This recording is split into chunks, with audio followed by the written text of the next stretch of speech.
So here you go, you can see all the black scrapings all down the car, all down here. Obviously, sadly, they have dented it as well. You can probably see just about here, there's a dent. There's indentation lines all down here. Creasing here for all the black, all that black. That's where the bumpers rubbed it, so let's have a go and see if we can get it off. So what we've got here is universal acetate thinner. Pretty evil stuff, but it does the job. So there we go, look at that.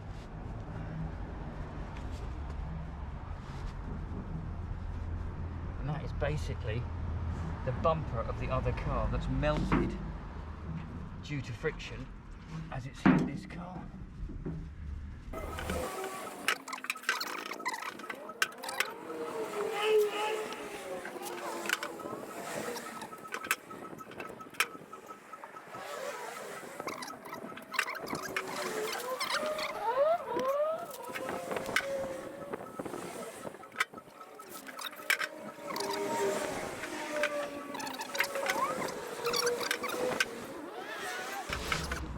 Right, here we go. I haven't got any proper, I've only got T-cut, which is okay, but ideally I'd want some G3 or some Freakler to cut it back a bit further. I'm going to put a little bit on the head, like so. Blob it along here a little bit. Bit of water, just to stop it burning. And then away we go. I'm using just a conventional drill with a buffer head.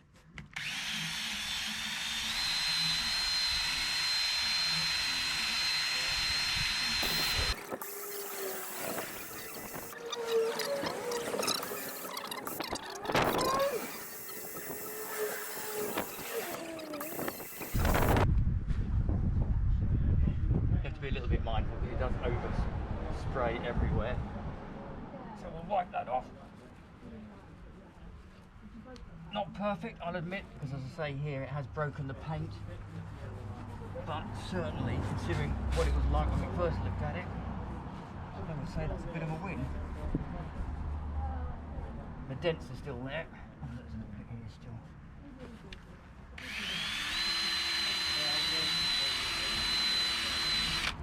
Car's covered in these little stickers, which is a bit annoying, but it still seems to have done a pretty good job.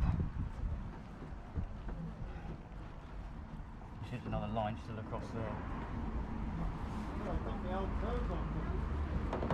So there we go, that's that. Let's go and have a look in a minute and see how the mirror's getting on. So here we go, this is the mirror, and rather than folding in like it's supposed to when it gets hit, it snapped off that mounting,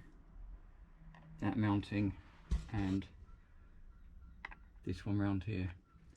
So this is not a sponsored advert, but this stuff is brilliant with a bit of aldite. As you can see, I've glued it all back on, and hopefully in a couple of hours that'll be strong enough to go back on. Luckily, glass didn't break. So I'll show you once it's all back together.